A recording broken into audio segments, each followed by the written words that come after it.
Why losing everything saved my life?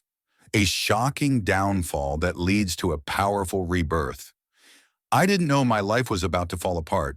No warning, no slow decline, just one ordinary Tuesday morning.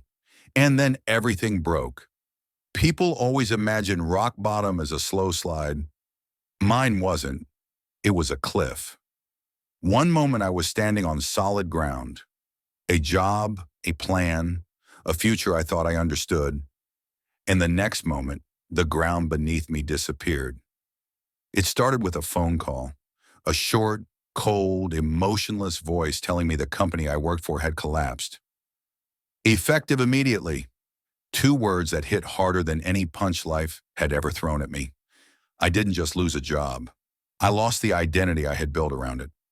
Psychologists say that 70% of people tie their self-worth to productivity.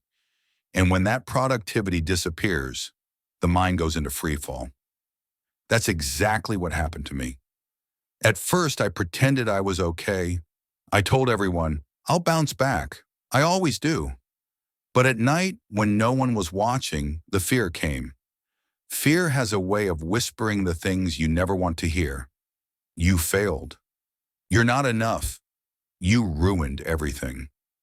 And the truth is, I believed it. Weeks turned into months. My savings dried up. My confidence evaporated. And slowly the life I had spent years building collapsed piece by piece. I didn't recognize myself anymore. But here's the strange thing about losing everything. It forces you to finally look at who you are. Because when everything external is stripped away, you're left with nothing but the truth. The breaking point.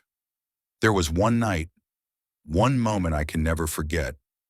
I was sitting on the floor of my tiny apartment, lights off, bills scattered like broken pieces of a life I no longer controlled. It felt like the world had gone silent and heavy at the same time.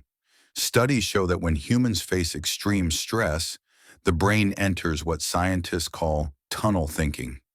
You can't see solutions. You only see failure. That night, failure was all I could see. And then, as ridiculous as it sounds, my phone buzzed. A message from a friend I hadn't spoken to in months. Hey, just checking in. You disappeared. You okay? It wasn't a solution.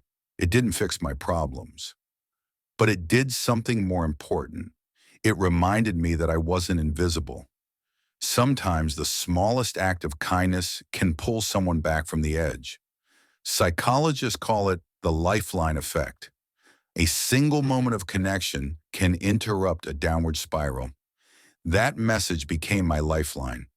That night, I made a decision. If this is the bottom, then I'm going to build a ladder. The shift rebuilding didn't happen fast. It didn't happen neatly. And it definitely didn't happen the way motivational videos make it look. It was messy, uncertain, slow, but it was real. I started with the only thing I had left, my time.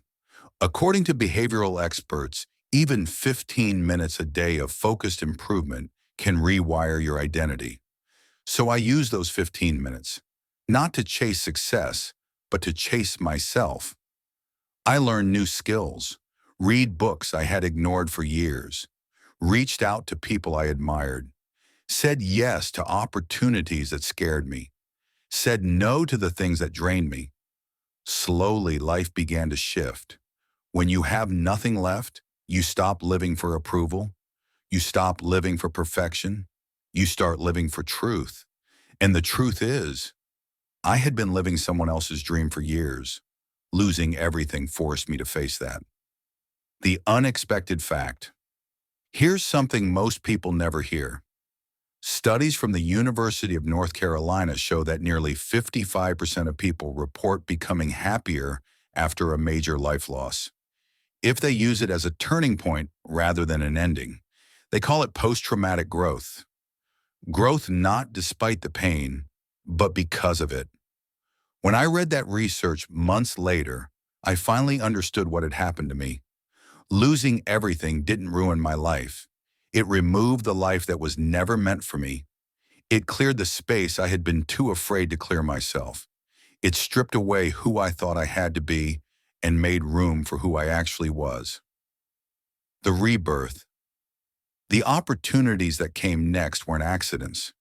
They were the result of clarity, a clarity I only gained because the old version of my life died.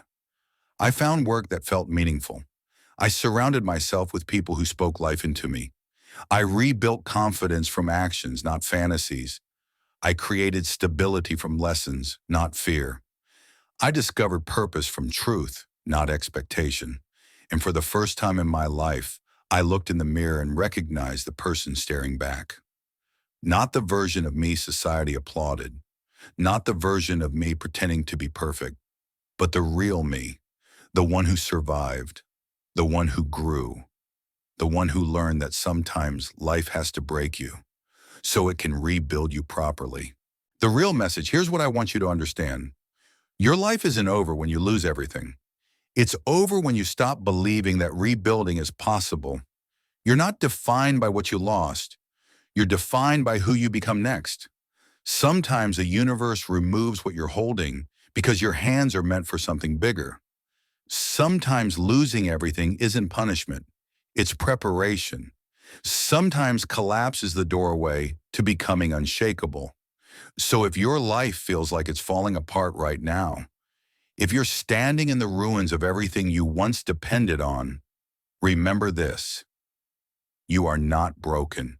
You are breaking open. And on the other side of this pain is a version of you that you haven't even met yet. A version of you that is wiser, stronger, deeper, and more alive. The version of you that your old life never would have allowed to exist. Losing everything didn't save my life by accident. It saved my life because it forced me to finally live it. And it might just save yours too.